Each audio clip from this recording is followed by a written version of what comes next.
welcome back to the Movie Scouts 007 Euro Truck Simulator 2 Keyboard Road Warrior series. Changes every week. At the end of the last journey, we came back with a very sick truck. You can see actually the damage listed here is 19%. Let's have a quick look in diagnostics just to see what that is. So yes, 9% to the engine, 19% to the chassis, 5% to the transmission, and 15% of the cab. The tyres, that's just wear and tear. So look at that, £8,733. That literally cost us more than we earned. This is why you have to be careful when you're driving. Otherwise, you can't grow your empire. And let's face it, it's all about growing your empire. So before we do anything else, let's go and get ourselves repaired. We need to go to the map. Let's take a right out of the depot, and then a right, and then we can capture that discoverable. That's Strasbourg discoverable. So right out of the depot. So let's try and do this without hitting anything. That would be lovely.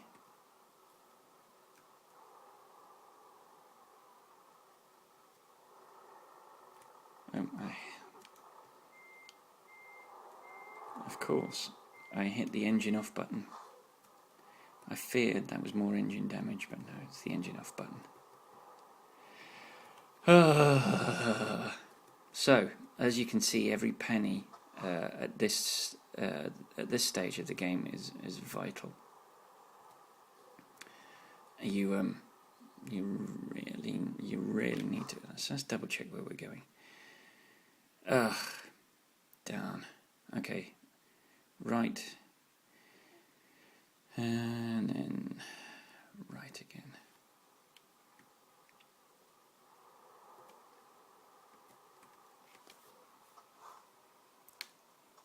So there's a truck coming. Yeah, of course there is. An engine malfunction, that's lovely. Okay, lovely, we've been given the go-ahead by that guy to come out. You saw him flashing at us. Ah, oh, damn it, we have to go this way.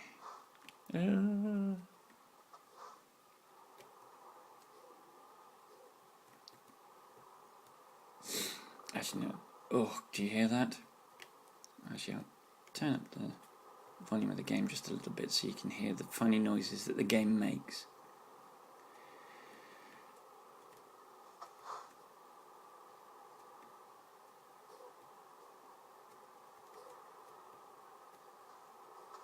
And I've just driven over the curb, that's wonderful.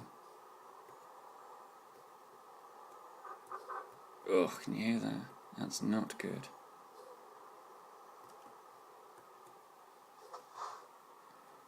Have I gone the right way? Yeah, I have to have gone the right way, there's no other route. Yeah.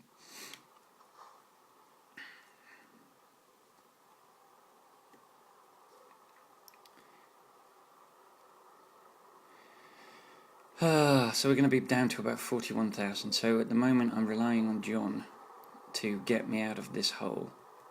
John is the other driver in Liverpool, and he's doing all right. He's getting about 2,000, which based on my current performance is better than I'm managing. Scandinavia. That's okay. Every discoverable is a discoverable. And let's follow this road round to the left. And we will go and pay to have our truck fixed. You don't have to pay the whole 8,000. Oh, that's so depressing. You don't have to pay the whole 8,000. You can actually do it in chunks. You could choose to just fix the engine. Just fix the... Oh, let's go on this side. Oh, can you hear that horrible noise?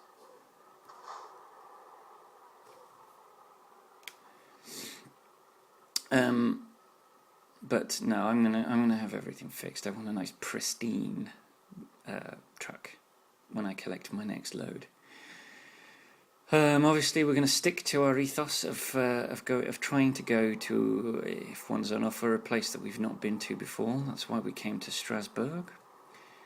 It'd be nice if we got France out of the way and didn't have to visit France again. But that's not the way this game works. This game gives you the journeys that it wants to give you. Right, so let's repair this bad boy. £8,734. That's depressing. Right, let's escape out of that. Let's park up, get some rest.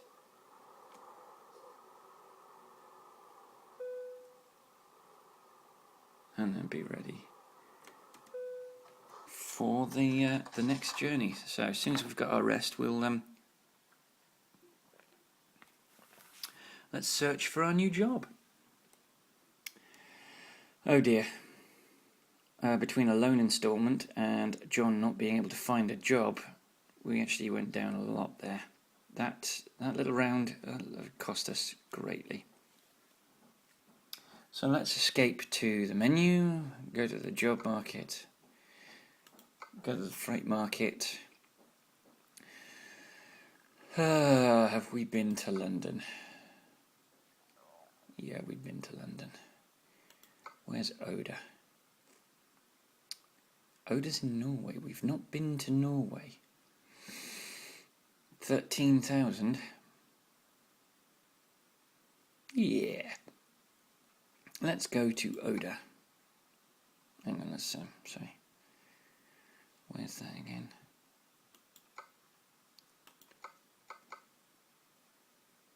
That's not from Paris. That's... Oh, sorry, we're not in Paris, we're in Strasbourg. So let's pick a job from that's actually in Strasbourg. We've got Lyon or Brussels.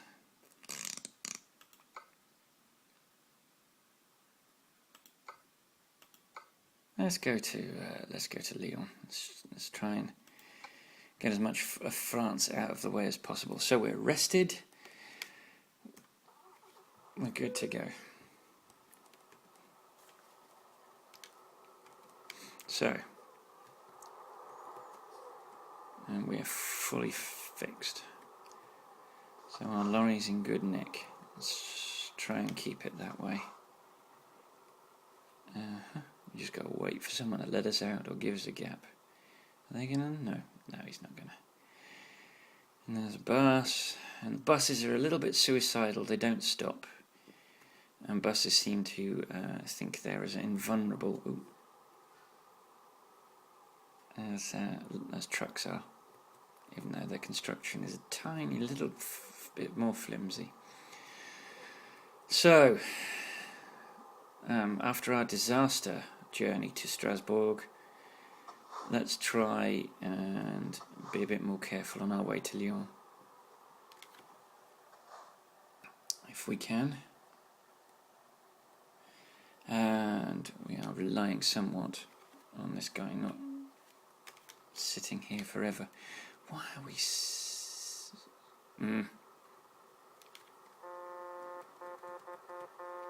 Trouble is, we can't overtake him on this occasion because you can see the double lines extend to beyond the front of our truck, and so we're not allowed to go and overtake him. We need our lights on. No, we don't. Still got our lights on. So our speed limit's 90k. It shouldn't be difficult to keep to 90k in this lorry because I don't think it can bust 90, although I could be wrong. We need to take that exit. And we're down to 40. Although there's never a speed camera on one of these loops. But let's not forget, we nearly tipped our lorry on one of these exits in Strasbourg. So be mindful of that when you're going down these loops. Down to 36,000. So 4 of that was for 4,630 of that was for our loan repayment, and a couple of hundred of that was because John couldn't find a job. You'll find that that happens occasionally. It doesn't happen to your best drivers, but it will happen to your noobs, and it will happen to your medium standard drivers. Sometimes they just won't be able to find a job. It's annoying. If they're not finding job after job, if they're failing to find a job day after day after day, then it's time to cut them loose. But you will find it's best to just hang on to them.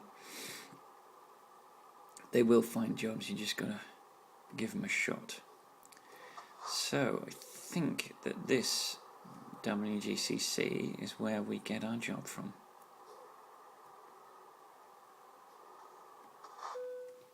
So let's pick up our job to Lyon. And there she is with the white arrow above her. So take a wide line.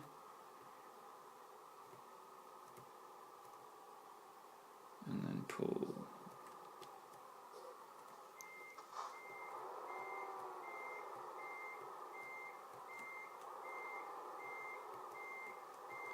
And then reverse into it. Let's stop, pick her up, and let's rock and roll.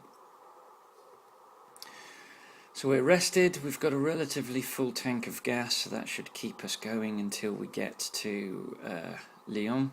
So we shouldn't have to gas up between now and Lyon. The only thing we have to do is make sure we don't hit anything. Get there safely. So we don't have to worry about that direction, we're turning right, and we literally could have gone out in front of that car, but never mind. After this one. Got to cheer up. I'm hearing in my voice the grumpy demeanour of someone that's feeling a bit sorry for themselves. Have we gone the wrong way? We've gone the wrong bleeding way.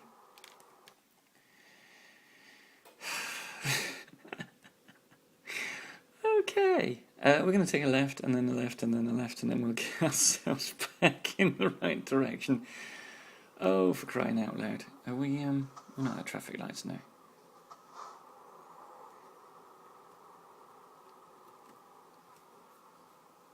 Okay. You're kidding me. You're kidding me. That was totally his fault. That was totally his fault. He's going to sit there and do nothing now. Why am I being charged?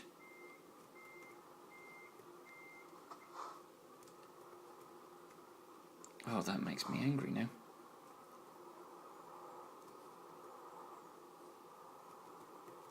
£320 for something that's not... Oh, see, careful, Stephen, careful.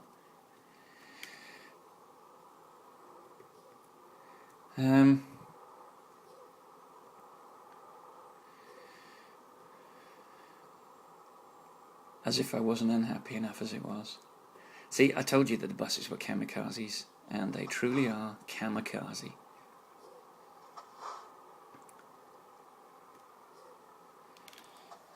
Okay. So we now got to wait for our red light, and then we'll get ourselves back on track in the right direction. Let's get this load delivered and let's earn some cash. And hopefully our driver John won't let us down. Like he did in the previous day. So that's the Scania dealership that we discovered before we got ourselves repaired. And yes, we're back on track. The map has recalced. This map doesn't recalculate very quickly, which is a little annoying. You will discover that it will try and take you in the wrong direction a lot longer than it really should do. But that's fine. It's a game. I'm not going to gripe too much. It's probably a better GPS than a real GPS in that it doesn't try and lead you up roads you can't go. Okay, so we're going to turn right at this junction. So well, looks like we're alright, so let's go. riding the curb just a little accidentally, as long as we don't have a head-on.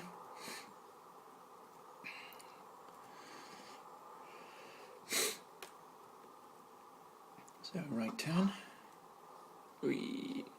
So swing out. So I think I swung out a little bit more than was entirely necessary, but you do have to swing out a little bit, but not nearly as much as I did. And let's head to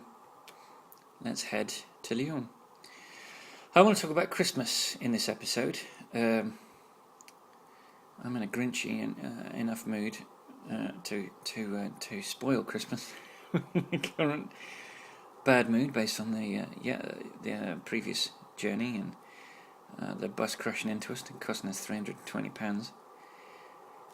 That makes me angry. That does. That's not my fault. Right, slow down. So it's the middle of December. So we are in what I would call the justifiably Christmas holiday period. Now, I'm an atheist, but I celebrate Christmas, which might sound a bit odd.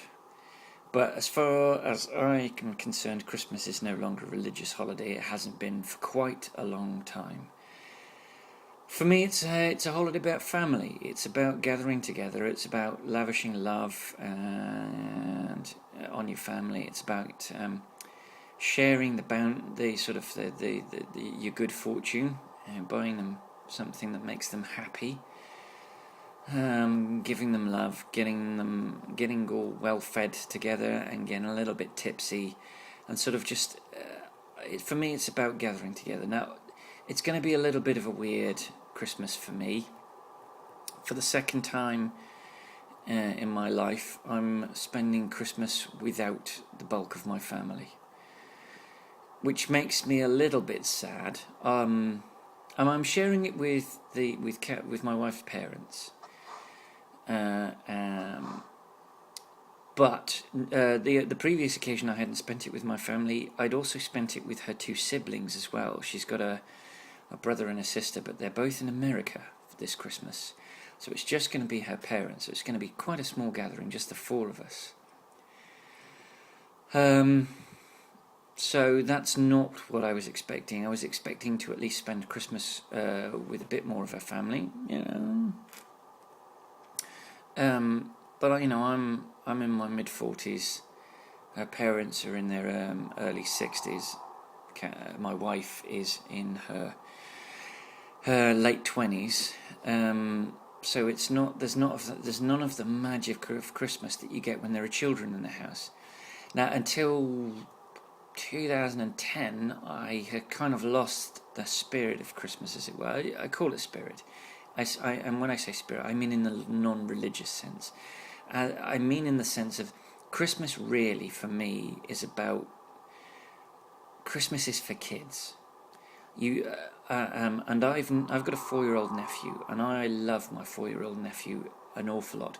And my 4-year-old nephew has returned my kind of joy of Christmas to me. He is excited by the whole thing. There's that whole not wanting to go to bed, but wanting to go to bed because the sooner you get to sleep, the sooner you wake up. And he counts down the sleeps to Christmas, and he's excited by the whole thing. I think that his parents have been sensible in that they've demystified it, in that there's no Santa. He's aware where the presents come from. He knows that Mummy and Daddy buy him presents, and that his uncle buys him presents, and his auntie buys him presents, and his grandparents buy him presents. So he's aware that there's no Father Christmas or Santa Claus if you're American. Which I think is probably a good way to go, because it means that he's not going to grow up religious based on his parents, because neither of his parents are particularly religious. Sadly, one of his grandparents is. One of his grandparents is religious. It's really annoying. This is also the grandparent that feeds him McDonald's every time he goes. Now, I'm not going to bash McDonald's because they're, for any other reason than they're incredibly unhealthy. There's an unhealthy low level of sodium in their food. there's an awful lot of mechanically recovered meat. There's an awful lot of non-meat products in the food. There's bones and organs, and it's mashed together. They also, I don't know whether they still do. They don't in the UK. I think they still do in the US. They include, what they do is there's a lot of meat that would not be suitable for human consumption were it not that it had been processed by a chemical. It's a chloride of some description. It's appalling. It's poisonous material that would not, under any circumstances, let's check the map, see if there's a city that we can discover. Oh, Bern. Excuse me.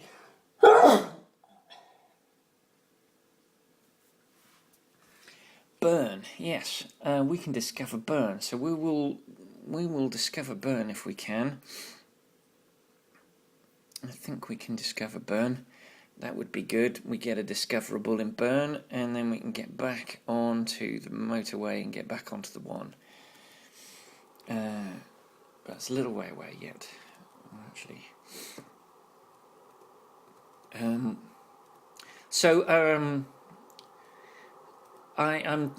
for the last 3 years I've been terribly excited by Christmas because I've been able to celebrate it with someone who is excited about it as I used to be. I'm not going to have that this year, so I'm going to miss the little fella this Christmas. But we're gonna. He's going to get spoiled a little bit when we get back. I get back to the UK in May, so he's going to be a little bit spoiled. It's nothing that the little fella isn't used to. Unfortunately, his grandparents got into a little bit of competitive gift giving, and so he has more toys in each house that he visits, because he has to. His grandparents have to do a little child minding because his parents have to earn, and both of his all of his grandparents are retired. And they got in. The grandmothers got into competitive gift giving, so he's got three places he spends time, and he's got more toys in one of those 3 places than I had in all of the places I ever visited. Now I don't begrudge him that.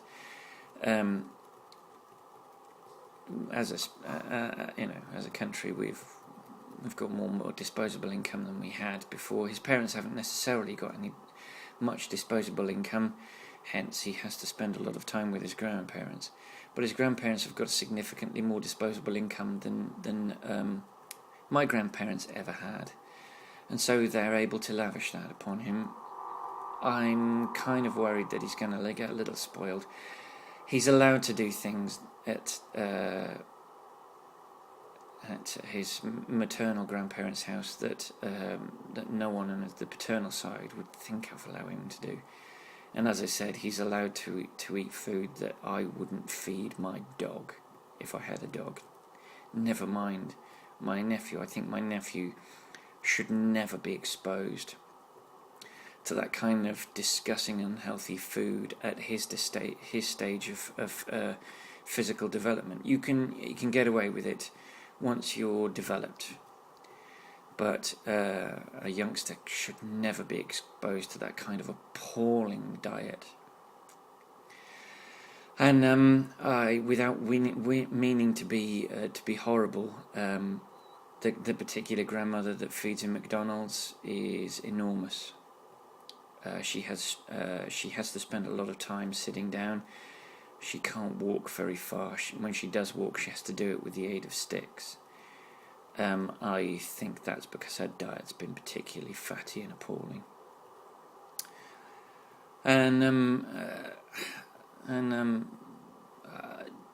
I hoped that her mother's ability to maintain a healthy weight. She's not thin, but she's healthy. Her diet is much healthier than her mother's. And so, although she's not what I would call thin, she's healthy and she's happy in that weight, and it doesn't impact on her. The weight that my nephew's grandmother is carrying is actually not just bad for her bones, but it's also bad for her internal organs. Oh, actually, is this the exit for Bern? This is our exit for Bern. Let's take it. Let's go to Bern. And remembering to slow down. Remembering to slow down. So Bern is to the right. We're not going to Dijon. We're going to Bern.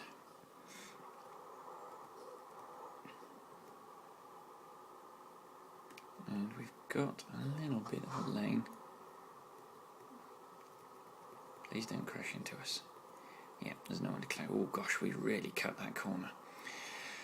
So we're going to discover Bern, and we're going to find the discoverable in Bern, be it a dealership or a recruitment agency, and then we're going to get ourselves back on the road to Lyon.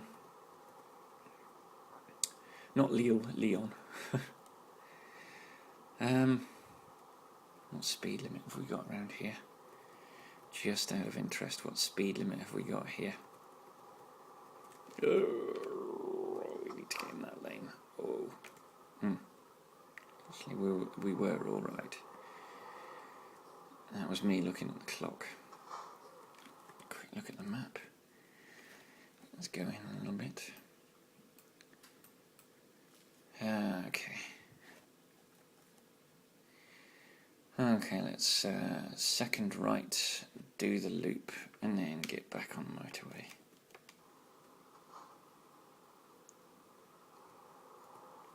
So that to the right looks like a Scania. I could be wrong, but it looks like a Scania. Actually, I think I'm wrong because their mirrors don't go that way around. They have the Scania has the small one at the bottom and the big one at the top. So we've discovered Bern, which is good. That means that we can choose to take deliveries from Bern if we want to. Oh no, it is a Scania. It is a Scania. Oh, hang on, let's look at the map again. Yeah, we want to go straight on. Actually, we've been given the space by the Scania. He's seen our erratic driving and he's given us leeway.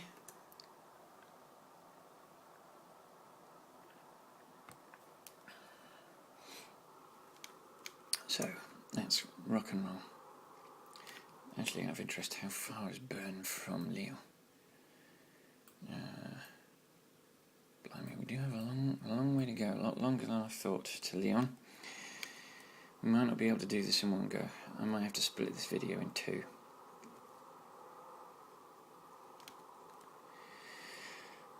I might unplug that. If you can see the picture jiggling, I'm going to do it. It's because our mouse. It's because our mouse is connected, and the mouse pad. I keep moving the mouse pad, which moves the mouse, and that's annoying me. So we're going to take the next right.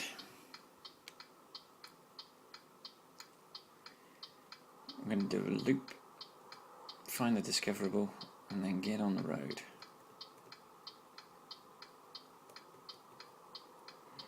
To Lyon. We might discover Geneva on the way as well. That would be nice. Getting a second discoverable would be cool.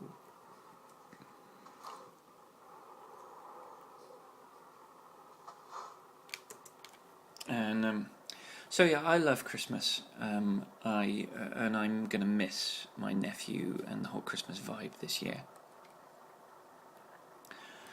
But one of the things about Christmas that annoys me is that some retailers just cannot keep their powder dry. The one thing I like to do is to keep Christmas to December. The wife and I don't stick a Christmas tree up until December. 1st of December we pop our Christmas tree up. and she decorates it.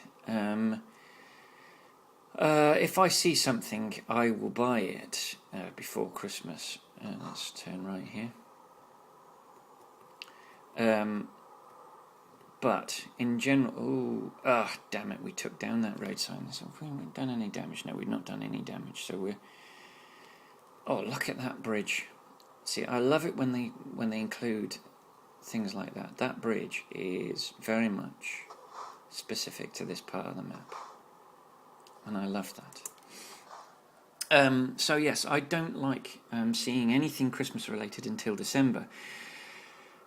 When I was back in the UK, there's a department store called Debenhams, and they really did it. They really ruined it. The end of July, they had Christmas tree decorations in their shop. Oh, I'm sorry, but 6 months before Christmas is not the time to be putting decorations up.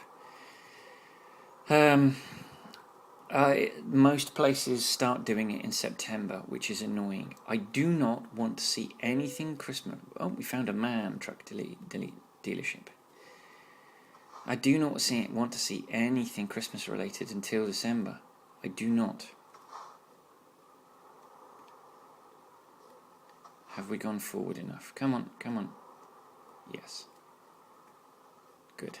Sometimes you will just get over the line and be stuck behind someone, not see the light change, and then get then as you inch, as soon as you're cleared by the car that's been holding you up, you get a fine, which can be monumentally annoying. I thought we were turning left there. We're not. We're turning left here. It can be monumentally annoying.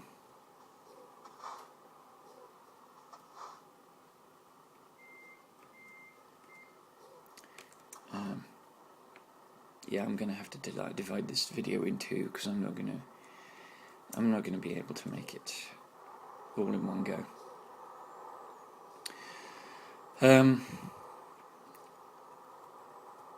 I might edit it together as one though. I think I'll still edit it one together as one.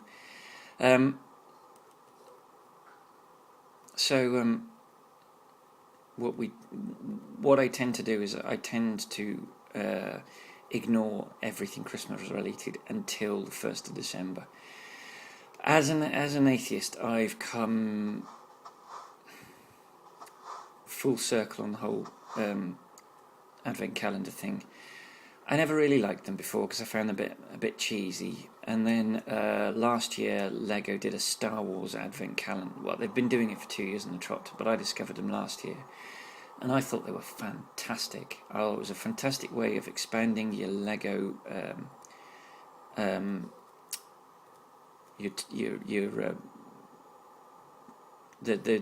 amount of Lego the pool of Lego that you have from which to build things.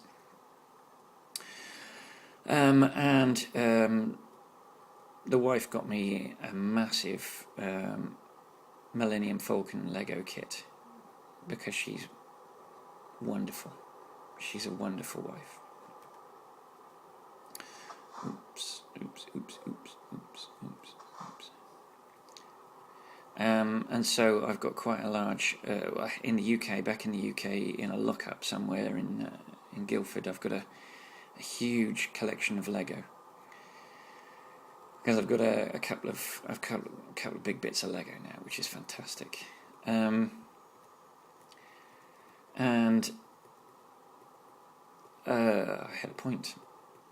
You'll find this happens. I'll start on a subject. I'll get sidetracked by it, and then forget where I was going with it. Oh, Advent calendars.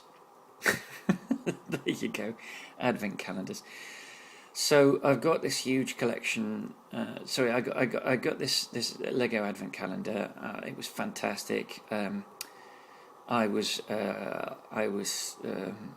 annoying my friends by putting up a photograph of my fully constructed piece of Lego every day. And it was Star Wars related. Now, not every piece of Lego was interesting. There was a Jar Jar Binks, which quite frankly could probably go in the bin because he was a travesty. The Ewok. and of the prequel films, and with none of the charm of the Ewoks. I thought I'd crashed into the median there. I nearly had a heart attack. Well, not a real heart attack, but a gaming-related heart attack. But then I was reminded of what the Advent calendar was all about by, of all things, a comedian. We went to see a fantastic comedian from the Northeast called Ross Noble, who's brilliant. And he's an atheist, and he's quite open about being an atheist, as if you have to be open about being an atheist like you have to be open about being gay. It's got that kind of... it's just as ridiculous that you should have to hide the fact that you're an atheist, just as it's ridiculous that you should have to hide the fact that you're gay. There's nothing wrong with being gay, and there's nothing wrong with being an atheist. But apparently, community at large seems to think so. I do get quite a fair amount of abuse for being an atheist, which annoys the piss out of me. Sorry for swearing, but it does just annoy the living piss out of me. But there was a portion of the show where he interacted. Well, I mean, he interacts with the audience all the way through his show. But a bunch of members of the audience ran up and gave him gifts, and one of the gifts they gave him was an advent calendar, and he handed it back, saying, "I'm an atheist. Why would I want an advent calendar?" And it gave me a tremendous amount of pause. I was like, "Oh my goodness me!" I was halfway through my Lego advent calendar when we went to see the guy. Oh, speeding fine. £440, and we can't really afford it. Oh, the humanity. It really made me think about it, and I'm trying to... I mean, I won't get an advent calendar this year because we're in New Zealand, and I don't want anything that I don't want a chocolate advent calendar because they're lame. The chocolate in these things is cheap and hideous. They come in a cheap cardboard thing, and the kids' ones always have a religious theme to them, and I just don't want to have anything to do with that. So we probably won't have an advent calendar this year, but I'm torn as to whether I want to have an advent calendar next year when we're back in the UK. I'm probably gonna have one because it's if they do another Star Wars one, because let's check the map again, see if we've got another. Yes, we can do Geneva, and it's even better because it's pretty much en route. So let's do Geneva. I'm kind of torn as to whether to do it or not, but I think I probably will if it's Star Wars related, because I'm kind of a big Star Wars nut, and I'm also kind of I am a massive Lego nut. I will also consider it if they do an architecture theme one, because they've started doing an architecture theme to their Lego, which is fantastic. They've done Big Ben, they've done the Sydney Opera House, they've done there's a blimey. Please don't crash into me. Please don't crash into me. I've been very bad. Whoa. Yes, if you check the mirror, you can see that I was very naughty there. I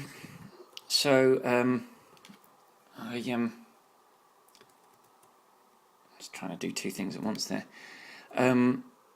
If there's an architecture series advent calendar or a Star Wars advent calendar, then I'll go with it. Otherwise, I won't bother.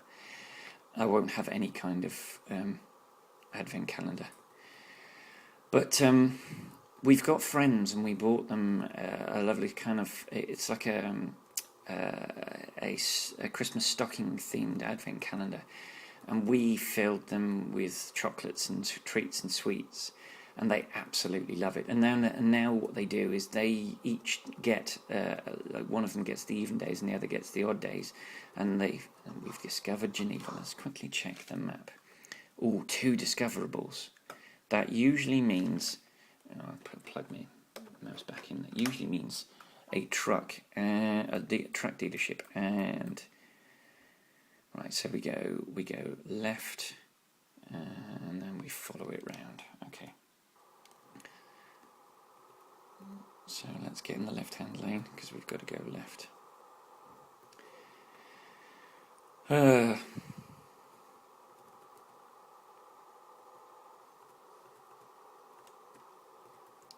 Yes, so they take it in turns to fill treats, and they buy each other lovely little treats, which is wonderful. We find it fantastic that they've embraced this thing. But as an atheist, it does give me pause. But you know, that I always, when I have second thoughts about these things, I always have to remind myself that an awful lot of Christian traditions relating to Christmas are in fact pagan and predate Christianity by thousands of years.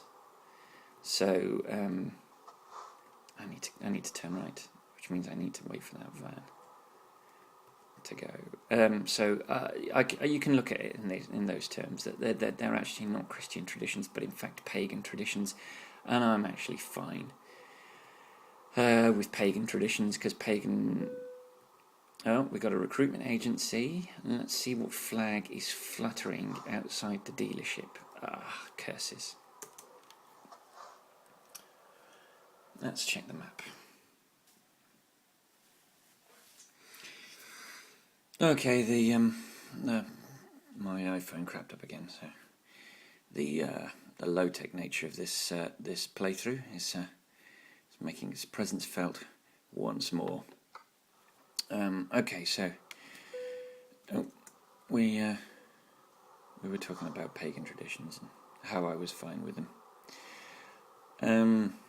So yes, this is going to be a weird Christmas for me. Ooh, Mercedes. And we have a Mercedes garage. So, sorry, where were we going? Oh yeah, we're going outside Geneva. We're finding Geneva. And then, where are we going?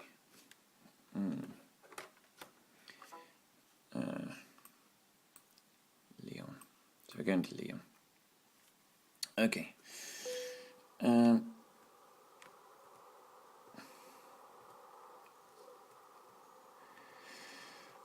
So yes, it's gonna be a bit of a weird Christmas, but a different one, and a different New Year. I mean, the wife and I have normally gone to spend New Year with friends. We normally rent a cottage and we escape the crazy world, and we wander around the countryside, Devon or Cornwall, somewhere that doesn't normally get tourist traffic at that time of year, so that we are not surrounded by drunken revellers. And then in the evening we'll settle down with Jules Holland's Hootenanny and watch some really good music and relax and get fat and get drunk. And that's the way I like to bring in the new year, with people I actually care about, in warmth and comfort, not freezing cold, surrounded by strangers, rat-assed and worried about getting home. So Lyon, I've been to France. I've been through France a couple of times on a coach, and I've been to Paris on the Eurostar, but I've never actually driven around. In fact, the only foreign country I've ever driven in is New Zealand, where I am at the moment. It's not really much like driving in a foreign country. I mean, we're driving on the same side as the road, but they've predominantly got the same kind of road signs as us. Ooh, that's the French flag. I don't know why we tuck. Oh yeah, we tucked through Switzerland, didn't we? Geneva's Switzerland, so we tucked into Switzerland and a corner of Switzerland, and we're now going back into France. So that means more toll booths. That means lots more toll booths, probably. Or maybe not. Maybe we won't get a toll booth until we get to Lyon. We're all right for petrol, so we don't need to worry about petrol. Well, the other thing that's going to be incredibly different about Christmas this year is that because we're the other side of we're on the other hemisphere, we're on the other side of the planet. The seasons are the other way around. It's the middle of December here in New Zealand, and it's summer. It's quite bizarre. It's their summer, and they normally take a 2-week break, and they normally, they do normal summer holiday stuff, but they do it with the sort of aura of Christmas hanging around. By that I mean that they have Christmas decorations in all the shopping centres and major high streets, and they have the graphic representations of snowflakes, and they have Father Christmas in his big white beard and his big red cloak, and poor swine that has to do. Father Christmas is sat there in all of this hot gear in the middle of New Zealand summer, pretending that it's Lapland or wherever, and that really it's cold. It's quite strange. Quite strange. I'm still wrapping my head around it. They still have the same moronic behaviour in New Zealand that they have in the UK, in that they start the whole Christmas thing like months before. I love cruise control. You hit a 50-mile zone, and I don't want to get a ticket, so I'm going to stick to 50. And there's our national speed limit indication. So yeah, they like we saw stuff in October for Christmas. They don't always call mince pies over here in New Zealand. They call them Christmas tarts, which is a bit funny. But there are a significant number of British expats over here, and so you will get the odd thing like Christmas pie and mince pies and Christmas pudding. So there are those Christmas traditions that have grown up in the UK that might not necessarily have occurred in New Zealand naturally, but have been brought over by the stream of Brits that have come over to New Zealand. There are a lot of people that love it over here, that have come over from the UK, that love it over here. I mean, it's a nice enough place. The people are lovely. It's just, I miss home. There's lots of stuff that I can't do at home. There's lots of things I miss. Like I said, I miss my little nephew. I miss my family, who are all over in the UK. I had to slow down there because I was starting to lose control a little bit of the vehicle. So I had to come off the accelerator. These winding country roads are all right in the car up to full speed, but when you've got a high centre of gravity like you do in a lorry, you've got to watch your speed. You've got to slow down a little. So I think we're coming up on Lyon. We're not far now. Yeah, we're less than an hour in game time, which means probably 5 minutes. And then you get to watch me embarrass myself. I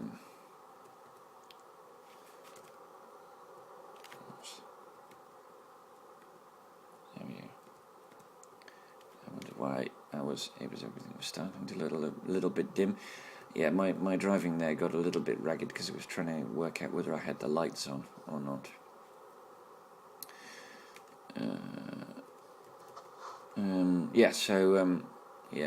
I miss the UK a little bit. And also we're in Christchurch, which used to be the second largest city in New Zealand, but because of the earthquake is now, I think, third. So they've lost a significant chunk of their population, which is kind of sad, really. I mean, people have gone outside Christchurch, because there was nowhere to live, and they've gone outside Christchurch because there was nowhere to work, and of course now Christchurch needs people to start coming back.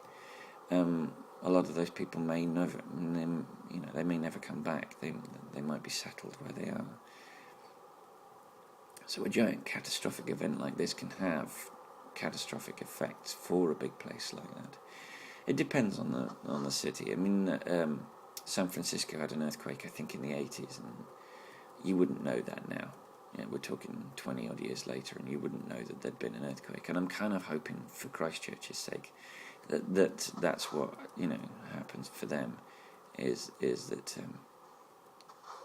that you forget that this place had this catastrophic event, not because you want them to forget about it, but because you want the people to be able You want people to be able to get back on with their lives, and they can't do that if you're constantly thinking about these things. So, I don't know. But wow, it's coming down hard. I love the rain effect on the windscreen. It's really quite good. I think maybe it's a little. No, I think it's good. So we're about to come up on Lyon. I think I'm going to watch my speed. I don't want to. I don't want to give away more of the hard-earned cash than I already have in the last few journeys, between speeding fines and that mega crash that we had. I think it was in Strasbourg. That was not fun. But 50, what are we doing? That'll do. And we've discovered Lyon. Fantastic. Oh, what are you doing? Oh, red light. That's what you're doing. You're stopping for a red light. So let's put it on the magnification for this.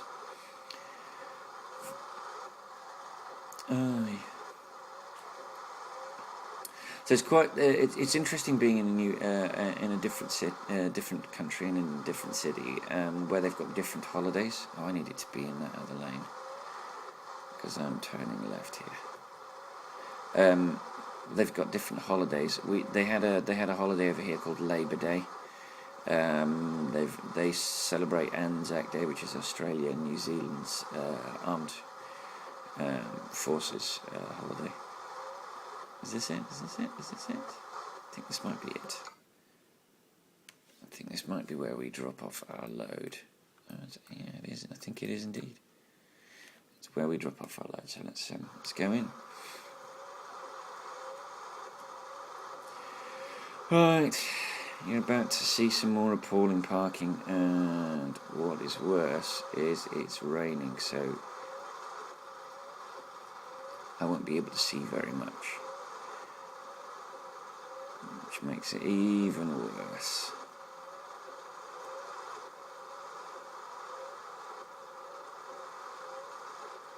Right, okay, let's try and do this.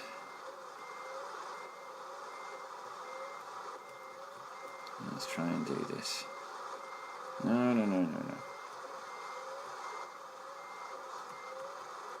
Forward a little one, right.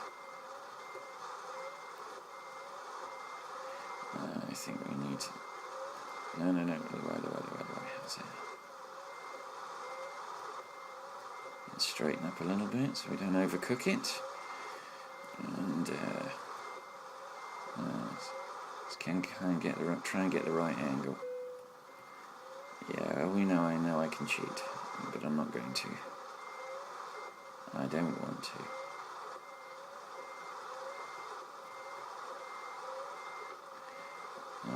I want to do this. I want to do one of these in one go. I really do. No.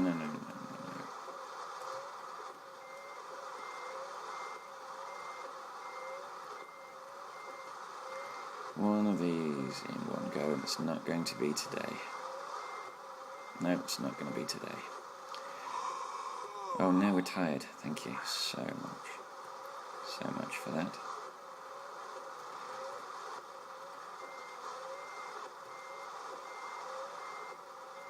Let's get over a little bit. And let's go back over in the other direction, but not too much. I think we might nearly be okay.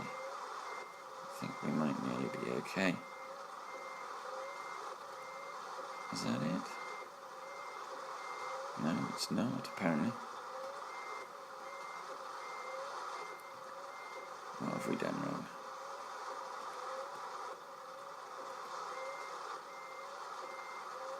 I think... Blimey, really? Let's have another look. Let's have a look from above. Oh, we've gone too far backwards, that's why. Let's straighten up a little bit.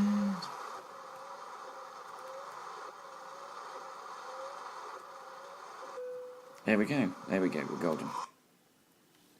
And that's us. We got an excellent rating, thank goodness. And did we get level 7? We got level 7. You know what that means? That means at the beginning of the next video we get to apply a skill point, and it'll be a first non-ADR skill point. So we've driven 551k. It took us 8 hours and 40 minutes of game time, 272.3 litres of fuel used to get there. And we earned £11,312 as a base reward with a proficiency bonus of £1,018. We got 551 base XP, 115 XP bonus for our delivery, our ADR skill, and plus 45 XP for parking. So £12,330, 711 XP. We're a level 7 enthusiast, and we are on our way. So, in the pouring rain, I shall bid you adieu and see you on the road. Thank you so much for watching. If you watched all the way to the end, thank you so much for watching. Bye-bye.